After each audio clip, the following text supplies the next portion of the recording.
Good morning, students. Today we are going to start the lesson number 7. The name of the lesson is Air Around Us.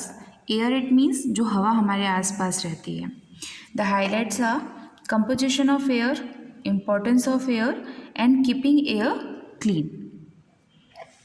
Dear children, air is all around us. We cannot see it, but we can feel when it's move. Air has many components. Polluted air leads so many health problems. Hence, we should take all the possible steps to check out air pollution. It means कि हमारे जो air है वो चारों तरफ है. Air हम देख नहीं सकते बट हम उसकी मूविंग को फील कर सकते हैं. जब हवा बहती है या ब्लो करती है तो हम उसे फील करते हैं ना, वो हमें टच करती है. तो एयर के अपने डिफरेंट काइंड ऑफ कंपोनेंट्स होते हैं. इट मीन्स जो एयर होती है उसमें डिफरेंट टाइप ऑफ गैसेस रहती हैं, उससे मिलकर एक एयर कंप्लीट होती है. पोल्यूटेड एयर को हमारी हेल्थ प्रॉब्लम्स भी होती हैं अगर एयर पोल्यूट हो गई, जिसे आप एयर पोल्यूशन के नाम से भी जानते हैं. तो ऐसी कौन सी चीज़ें हैं जिससे कि हमें एयर पोल्यूशन को रोकना चाहिए, एयर हमारे लिए क्यों सूटेबल है और एयर के कितने कॉम्पोनेंट हैं, अपने आसपास कैसी सफाई रखें कि एयर क्लीन रहे, ये अब हम इस चैप्टर में डिस्कस करेंगे. The first thing is composition of air. Air में क्या क्या कंपोजिशन है.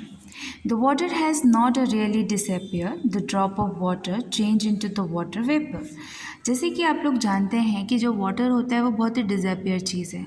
आप लोगों ने देखा है कि बरसात के टाइम पे नदी में, तालाबों में, छोटे छोटे गड्ढों में पानी भर जाते हैं, लेकिन वो अचानक से जब उस पर धूप पड़ती है या गर्म हवा चलती है तो वो किस चीज़ में कन्वर्ट हो जाते हैं, वाटर वेपर में कन्वर्ट हो जाते हैं, यानी कि हवा के रूप में गैशियस फॉर्म में कन्वर्ट हो जाते हैं वो. Water vapour is the gaseous form of water. Water vapour यानी कि गैशियस फॉर्म होता है. जब हवा भाप बनकर ऊपर आसमान में चली जाती है उसे हम कहते हैं water vapours. It mix with air just like water vapour. Air too has other components. Air के भी कंपोनेंट्स होते हैं. It is made up of a gases and dust particles. ये जो एयर आप देखते हैं, इट मीन्स जो फील करते हैं, सॉरी, एयर में गैसेस पाई जाती हैं, अदर गैसेस, और साथ ही साथ जो डस्ट होता है हमारा, धूल मिट्टी, वो भी पाई जाती है. The main gas in the air are oxygen, nitrogen and carbon dioxide. हमारे एटमॉस्फेयर में जो 3 गैसेस हमारी एयर में पाई जाती हैं वो होती हैं ऑक्सीजन, नाइट्रोजन और carbon dioxide. Now let us learn about the composition of air. Air is mainly composed of nitrogen followed by oxygen. The smaller part of consists of carbon dioxide and other gases and water vapor. आप ये देख सकते हैं, ये एक तरीके का chart है. इसमें आप ये जो रेड सर्कल देख रहे हैं, इट मीन्स ये नाइट्रोजन है. नाइट्रोजन गैस हमारे लिए बहुत ही यूज़फुल होती है. ये ऑक्सीजन से मिक्स होती है. साथ ही साथ हम जो भी खेती फसल आप देखते हैं ना, इन सभी जड़ों में, पेड़ों में, एनिमल्स में, सभी में, इट मीन्स हमारे पूरे एटमॉस्फेयर में नाइट्रोजन गैस की मात्रा ज़्यादा होती है. इसके बाद सेकेंड लेयर होती है ऑक्सीजन की. बिकॉज ऑक्सीजन ज़्यादातर किसके लिए यूज़फुल होता है, ह्यूमन बींग और एनिमल्स के लिए यूज़फुल होता है, और जो प्लांट्स होते हैं उनके फोटोसिंथेसिस प्रोसेस के लिए. इट मीन्स उनको जब खाना बनाते हैं अपना, उसके लिए ऑक्सीजन गैस इंपॉर्टेंट होती है. इसके बाद जो अदर गैस, डस्ट पार्टिकल और कार्बन डाइऑक्साइड को ले सकते हो. तो कार्बन डाइऑक्साइड का जो कंपोनेंट है वो बहुत ही कम होता है एयर में. सबसे ज़्यादा नाइट्रोजन, देन ऑक्सीजन, और लास्ट में जो परसेंटेज बचते हैं वो होते हैं अदर गैसेस का. Apart from these gases, air also contain many small living organisms. We cannot see them because they are very small. These organisms are called germs. Dust particles are also found in air. जैसे कि आप gases देखते हैं, गर्मी के time पे हमें कितनी ज़्यादा स्वेटिंग होती है, पसीना होता है, फिर हवा चलती है, वो पसीना हमारे शरीर में सूख जाता है. तो क्या होता है उससे, जो एयर होती है उसमें बहुत ही छोटे छोटे कीटाणु रहते हैं.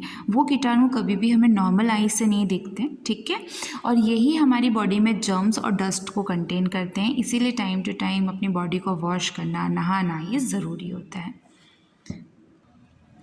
Okay, the next thing is importance of air. हमारे लिए एयर की क्या इम्पोर्टेंट है. सो यहाँ पर एक पोएम दी गई है. Air air everywhere, come feel it in the atmosphere. Animal, birds and insects all need air to live. Air is what we breathe in. We feel it on our skin. Air is what a plant needs to cook food and grow a seed. Air air everywhere come feel it the atmosphere. It poem का मतलब है कि हवा हर जगह है, उसे आप feel कर सकते हो। एनिमल, बर्ड्स, इंसेक्ट सभी उस पर डिपेंड हैं सांस लेने के लिए। हमारी स्किन पे वो हमें फील होती है, कभी दिखाई नहीं देती। जो प्लांट्स होते हैं उन्हें भी एयर की ज़रूरत होती है। क्यों? क्योंकि जो नाइट्रोजन गैस होती है उसी से प्लांट की जो शीट्स होती हैं वो अच्छे से ग्रो कर पाती हैं। Now let us learn about the importance of air. First, animal human beings need air to breathe. Animals और ह्यूमन बींग को सांस लेने के लिए एयर की ज़रूरत पड़ती है। They breathe in oxygen and breathe out carbon dioxide. यानी कि सांस जब आप अंदर लेते हो तो ऑक्सीजन आप लेते हैं और कार्बन डाइऑक्साइड आप बाहर देते हैं। इट मीन्स देखो ये साइकिल।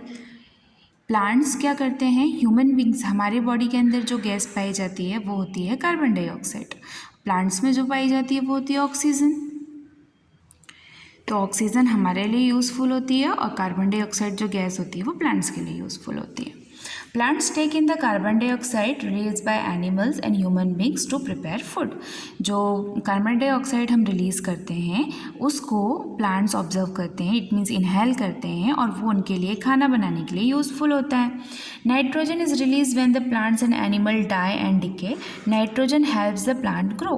नाइट्रोजन जो गैस प्लांट्स में पाई जाती है वो सबसे ज़्यादा खाद का काम करती है। जब भी एनिमल्स या प्लांट्स में से कोई मर जाता है तो मिट्टियों में जो नाइट्रोजन गैस पाई जाती है वो उन्हें जल्दी से सड़ा देती है। आप लोगों ने देखा होगा कि जब आप कोई खाने का टुकड़ा मिट्टी पे फेंकते हो या फिर कुछ जानवर अगर आपके किसी खुले खेत में मर जाते हैं तो वो बहुत जल्दी मिट्टी में ख़त्म हो जाते हैं। यानी कि चील कौवे तो उन्हें खाते ही हैं, साथ ही साथ जो मिट्टी के कीड़े होते हैं उन्हें वो नष्ट कर देते हैं। क्यों?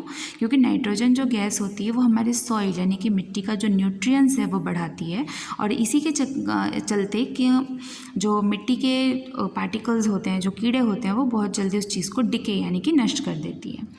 The tyre of cycles, car, trucks, scooter and other vehicles need to be inflated with air. इसी के साथ साथ एयर ह्यूमन बींग्स, प्लांट और एनिमल के लिए भी ज़रूरी है। साथ में जो टायर्स होते हैं साइकिल के हों, कार के हों, ट्रक या फिर स्कूटर, सभी के लिए एयर ज़रूरी होती है। Moving air is called wind. जो हवा बहती है, जो ब्लो करती है हवा, उसे हम विंड कहते हैं। The help us dry clothes and fly kites. हवा का सबसे ज़्यादा यूज़ कपड़े सुखाने के लिए, या आप देख सकते हैं काइट्स वगैरह उड़ती है तो हम उसे कह सकते हैं कि विंड चल रही है। Wind also help the sail boats move, wind mills and the glider. Air help cloud move. आप लोगों ने देखा होगा जब तेज़ हवा चलती है तो आसमान में जो ठहरे बादल होते हैं वो भी अपनी पोजीशन बदल लेते हैं। The oxygen present in air support burning.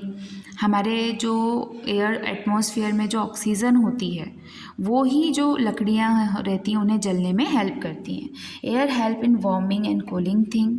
Air हमारे लिए वार्मिंग एंड कूलिंग थिंग भी है। क्यों? क्योंकि गर्मी के टाइम पे जब एयर चलती है, एयर ब्लो होती है तो वो ठंडा लगता है, और अगर ठंड के टाइम पे गर्म हवा चलती तो हमें गर्मी का भी एहसास होता है। Let us now learn about the properties of air. अब हम देखेंगे कि एयर की कौन कौन सी प्रॉपर्टीज़ होती हैं। ओके स्टूडेंट्स, आज के लिए इतना ही। इसकी जो प्रॉपर्टीज़ हैं और इसकी जो कीपिंग ऑफ क्लीन एरिया है ये हम नेक्स्ट लेक्चर में डिस्कस करेंगे। Have a good day.